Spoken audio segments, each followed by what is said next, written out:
et c'est l'heure du journal des médias de Julien Pichenet. Et on commence bien sûr avec les audiences. Quels sont les chiffres à retenir d'hier, Julien? TF1 et France 2 étaient quasiment à égalité hier soir, 2,8 millions de chaque côté. Il y avait seulement 10 000 téléspectateurs d'écart et 10 000 téléspectateurs supplémentaires pour TF1 et l'affaire Jacob Barber. C'était les deux premiers épisodes de cette nouvelle série américaine proposée par La Une. France 2 de son côté diffusait un téléfilm avec François-Xavier de Maison. À mon tour, sur M6, Qui veut être mon associé est en baisse, 1,3 million. Sur France 3, Stéphane Bern a attiré 1,4 million personnes curieuses d'en savoir plus sur Philippe V.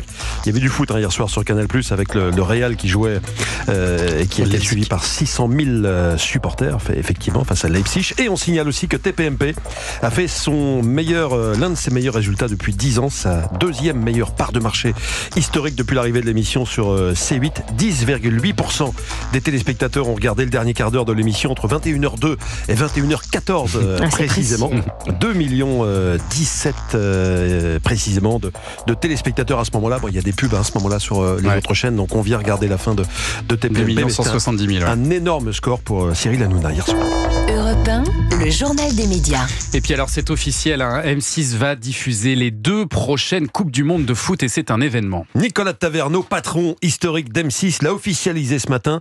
Sa chaîne diffusera les 54 meilleurs matchs de la Coupe du Monde 2026 aux États-Unis, au Canada et au Mexique et les 54 meilleurs matchs de la Coupe du Monde 2030. Ah oui, tant qu'à faire. 2030, ça aura lieu en Espagne, au Portugal et au Maroc. Ce sera d'ailleurs le centenaire du mondial en 2030. Combien tout cela a coûté? Il y a une rumeur de 175 millions, mais Nicolas Taverneau a démenti ce matin. Bon, si M6 prend le mondial, ça veut dire que TF1 perd donc le lead sur cet événement que la chaîne diffusait depuis toujours. M6 est en train de devenir une grande chaîne de foot.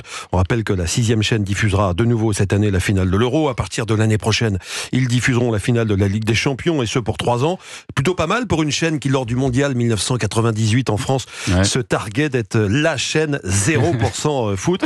On imagine que ça a bien changé. On imagine que de nombreux journalistes sportifs, de nombreux spécialistes foot sont en train d'envoyer leur CV ce matin à la direction d'M6 qui va forcément devoir renforcer son service des sports. Il y a des questions qu'on peut se poser. Thomas, Grégoire Margoton restera-t-il sur TF1? Ça fait partie, effectivement. Que va-t-il se passer pour ces spécialistes? Vont-ils rester sur TF1? Vont-ils essayer de rejoindre M6? On le saura dans les semaines, dans les mois à venir. Bien sûr, on suivra ça de près. Et puis avant d'officialiser ça, Nicolas Taverneau et les autres dirigeants d'M6 ont présenté hier soir leur nouvelle plateforme de streaming et vous y étiez, Julien. M6+. Voilà le nom de cette nouvelle plateforme. Présentation en grande pompe dans une grande salle parisienne à 2 pas de la Tour Eiffel. La soirée a commencé par une présentation de Nicolas Taverneau, qui s'apprête d'ailleurs à 73 ans à passer la main dans un mois.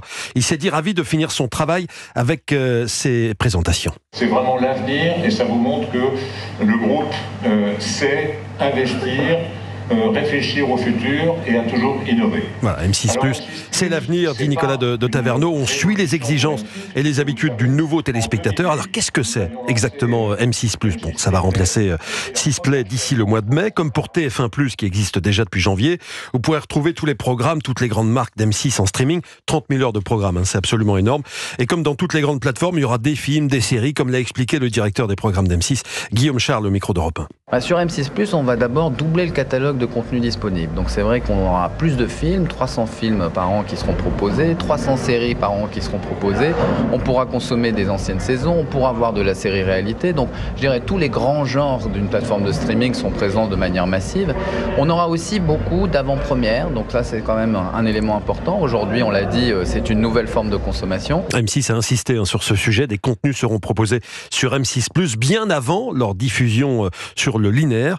Autre grosse originalité de cette plateforme, il y aura un moteur de recherche dopé à l'intelligence artificielle, c'est-à-dire que vous pourrez demander des conseils au moteur de recherche. Alors ça, c'est à notre connaissance une première mondiale, en tout cas dans les grands pays, on va dire. C'est vrai que c'est un moteur de recherche avec de l'intelligence artificielle qui est embarquée, et donc vous pourrez poser des questions très concrètes en disant par exemple, je cherche un dessin animé de moins de 30 minutes pour mon fils de 7 ans. Eh bien, le moteur de recherche vous le trouvera. Donc c'est une recherche intuitive.